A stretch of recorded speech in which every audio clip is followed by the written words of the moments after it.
Welcome back to a Beekeeper's Diary podcast. We are now around the 10th of August, very much towards the end of the season over here.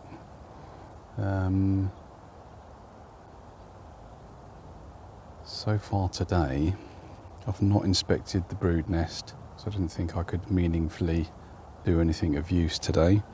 What I have done is I had two supers above the brood nest, which I was using to collect nectar for honey. So what I have done is I've checked both of them to see how many frames they've got.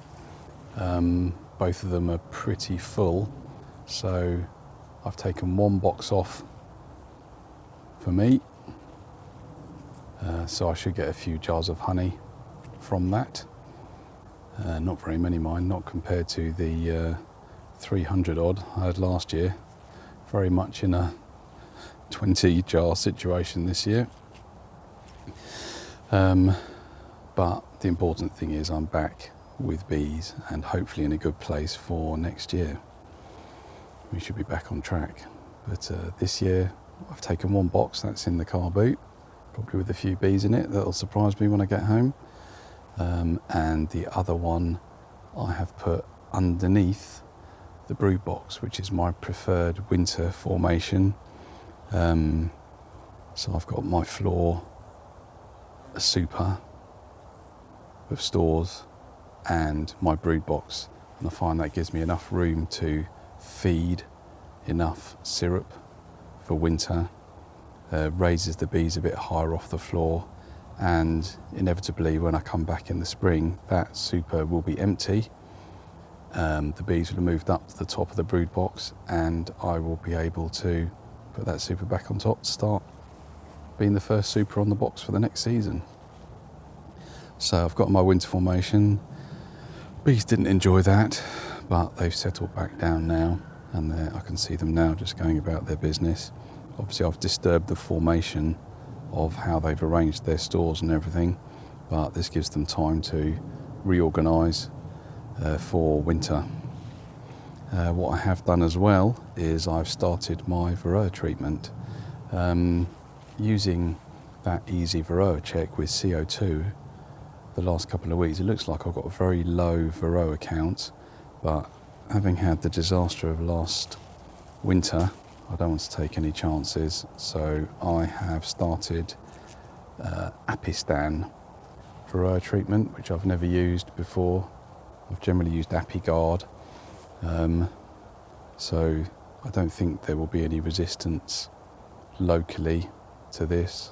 I know my local association doesn't use this, so let's see. I'll look at the Varroa drop when I come back next week. So for non-beekeepers, it means I've put, normally at the bottom of my beehive I've got a mesh, but you can slide a board in and underneath to seal off the bottom of the beehive and put something sticky on that floor, like oil or Vaseline, something like that, and then whatever drops off the bees will be collected.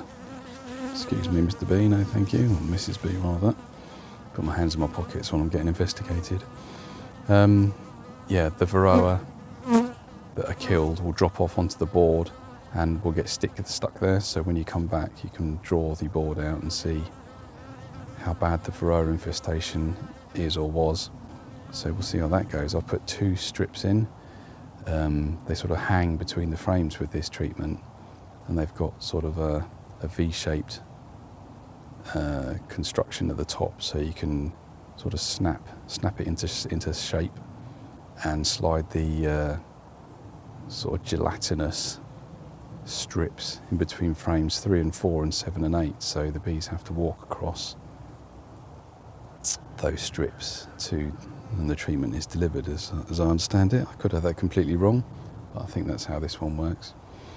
So we'll leave that in for 6 to 8 weeks.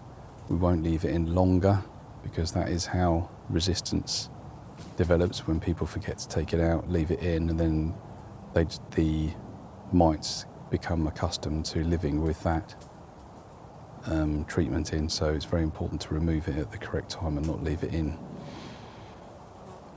Sometimes some of the smelly treatments can make all your bees come out of the hive and sit out the front because it stinks in the hive, but I'm not seeing any of that at the moment, and this treatment doesn't seem to be a smelly one. So that's all good. Nature-wise, I can still see the swallows. They're congregating in, you might be able to hear them now. It's a lovely sound, make the most of it for the next week or two before they go back. They're starting to congregate in larger groups before making the long trip back south for winter. I'm enjoying that. A few red kites overhead. There was a goldcrest in the lime tree when I turned up in my car, calling away. That was nice. Not everyone can hear goldcrest because of the frequency they call at. As you get older, you're supposed to lose the ability to hear goldcrest, but I'm still hanging in there.